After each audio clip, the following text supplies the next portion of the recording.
télé. D'armes en tout genre, la politique française ou encore le sport. Mais auparavant, je vous propose une fable en images avec un reportage tout à fait étonnant tourné dans un parc naturel d'Afrique du Sud. La fable pourrait s'appeler l'hippopotame, l'antilope et le crocodile. Et comme dans toute bonne fable, la morale est impitoyable. Elle montre que tout vient à point pour qui sait attendre. Robert Werner. Sous cette eau qui gicle, une antilope se débat, happée, prisonnière des crocs d'un crocodile à la fin cruelle. Elle se baignait. Mais un hippopotame fonce, il a tout vu, ne peut laisser faire ça. Le crocodile a compris, mais ne lâche pas encore. L'hippo fait plus vite, veut arriver à temps, sauver l'impala haletant qui se dégage, éperdu. L'hippopotame est là, lui dit de ne pas se laisser aller, de vouloir s'en sortir. Il s'approche, la sent et lui parle. Il la console, l'embrasse. Et il va, dans un geste de tendresse universelle, prendre sa petite tête à pleine mâchoire. Elles effleurent tout juste l'antilope qui sait qu'elle va mourir, que l'hippopotame l'assiste. Il lui redresse la tête, est en muette et animale communion avec elle.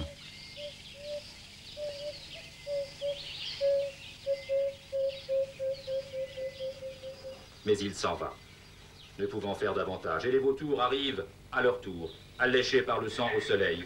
Et le crocodile attend, pas trop, que la besogne soit faite pour monter à l'assaut de sa propre condition de crocodile dévoreur. Les destins sont fragiles. On a là affaire à un comportement tout aussi exceptionnel pour le téléspectateur que pour l'éthologiste, puisque jusqu'à présent, on n'avait jamais rien enregistré ni vu de semblable. Mais pour le comprendre, on aurait aimé quand même que le commentateur ne laisse pas libre cours à ces phrases qui font plus penser à de la sensiblerie dans des foyers ou ailleurs, plutôt qu'à une analyse un peu serrée et sérieuse du phénomène. S'il y a phénomène, un scientifique doit pouvoir le prouver. Sans ça, il ne sera jamais cru. Et là, on manque un peu d'éléments. Parce qu'on nous propose une séquence de 2 minutes qui est tirée, semble-t-il, de rush d'1h30. Et pour comprendre un comportement, ici, on ne peut pas se satisfaire uniquement des images chocs, puisque le comportement se déroule dans le temps et dans l'espace. Et la réaction d'un animal à l'autre, c'est le produit de cet ensemble. En général, un crocodile attaque un animal quand il vient boire, et il le noie, et ensuite il le dévore.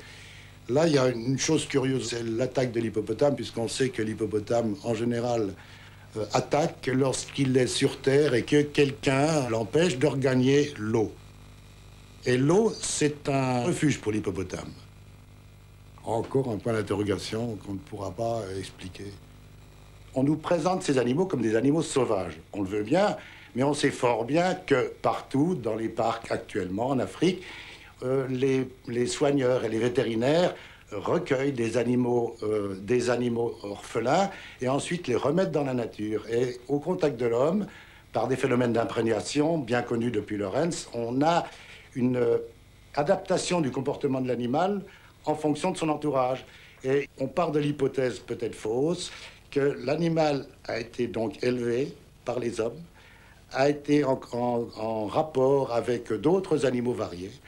Et comme ça existe un peu chez ces groupes-là ou d'autres, il a développé un comportement de jeu avec des objets et des animaux qu'il ne rencontre pas dans la nature ou avec lesquels il n'a pas de relation. Et chez l'hippopotame, c'est connu, chez les sangliers qui sont grossièrement du même groupe aussi, chez d'autres animaux aussi, il y a un jeu avec la bouche, avec différents objets. Bon. Ensuite, la deuxième hypothèse aussi que l'on peut retenir, c'est autant l'image est insolite, autant aussi l'animal a pu, dans la deuxième séquence, c'est-à-dire quand l'antilope est sur terre, s'approcher de cet animal, comme le font certains animaux lorsqu'un animal est malade ou en train de mourir. Et là, il y a l'insolite dans un troupeau, l'insolite pour un animal, et on vient voir ou renifler cet animal qui est en train de mourir. Et ça se rencontre là d'une manière très générale, au moins chez les mammifères. Et ce qui nous gêne, c'est le clou de cette séquence, c'est l'hippopotame herbivore qui vient mettre la tête de l'impala dans sa bouche. Et alors, si ce n'est pas un comportement de jeu, on n'a pas d'explication réelle pour quelque chose que l'on n'a pour l'instant jamais observé.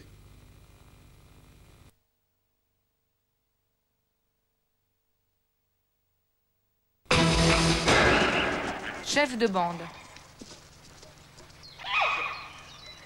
Nous sommes au zoo Burgers à Arnhem, aux Pays-Bas. C'est ici, en 1971, qu'a débuté l'observation systématique d'un groupe de chimpanzés en captivité. Aucun zoo n'avait jusqu'alors réuni autant de chimpanzés dans le même enclos.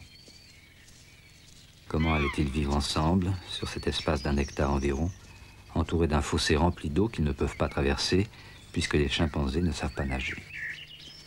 Depuis le début de l'expérience, 13 jeunes sont nés, ce qui prouve la bonne acclimatation du groupe qui se compose maintenant de 26 chimpanzés.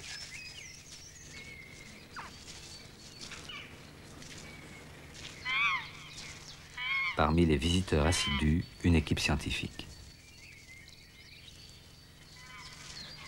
La description de leur comportement est difficile parce que nous sommes toujours tentés de le comparer au nôtre. D'ailleurs, pour décrire précisément leur sujet d'étude, les éthologistes utilisent constamment des adjectifs qui correspondent à l'homme. La subjectivité n'est pas absente de leur compte-rendu.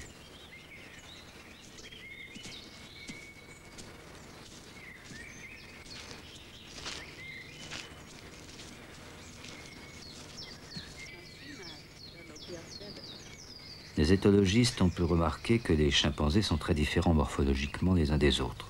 De plus, chacun d'entre eux a une personnalité marquée. Très vite, on ne peut plus les confondre.